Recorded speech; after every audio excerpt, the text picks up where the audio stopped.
Hi students, today we're going to go over everything we've already gone over the first lesson, and we're halfway through the second lesson where we're drawing the skeleton.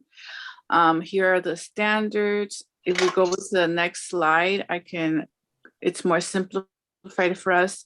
So our learning objectives, students will know how to draw a more accurate figure by learning about anatomy, also some knowledge on art history, including periods and art styles.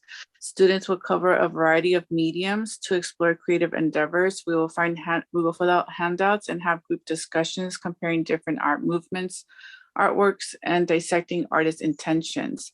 Students will receive feedback on warm-ups, which will help them create their final drawing. Students will write a reflection on an assessment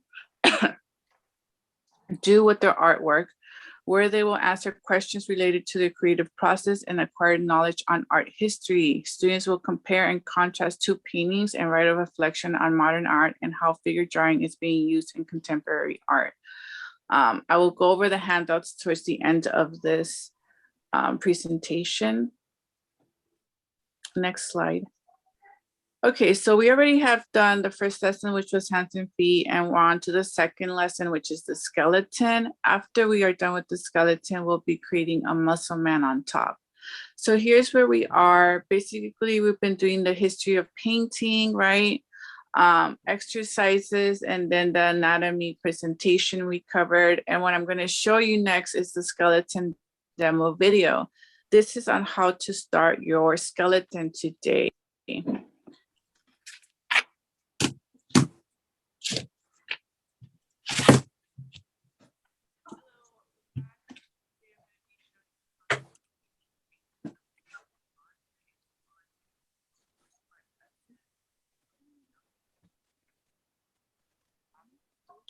Let me see if I can turn the volume up.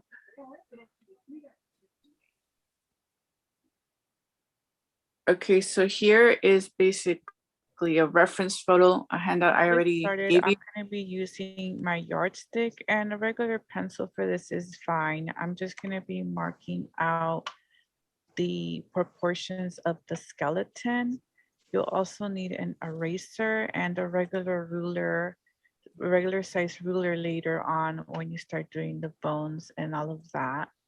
But first we're going to get started with the yardstick. I'm going to be marking every 1/3 inch. As you can see here, that's going to be the size of my head, and I'm going to multiply it times 8, which is the size of the length of a human body. So first I'm going to mark 3, 6, 9, 12, etc.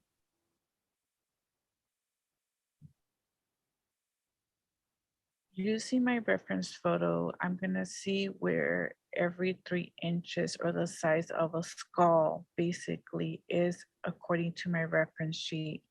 So the first line ends at the bottom of the chin. Then the next line will be the top of the chest.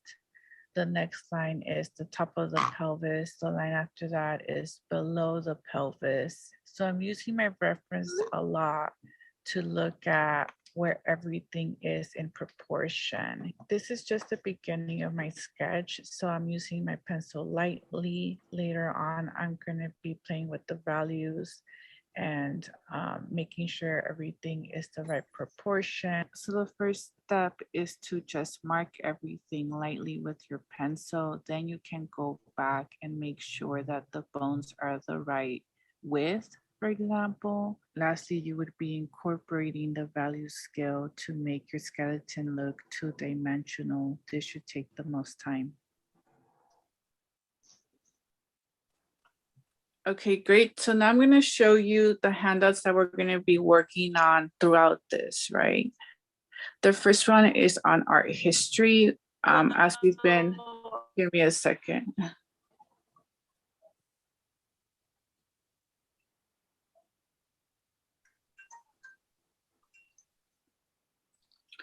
Okay, here we are, the history timeline handout.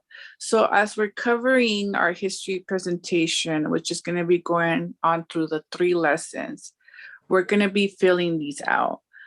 Instructions, as we cover our history drawing, use this handout to write notes on keywords associated with each movement and distinction and styles you choose. Use a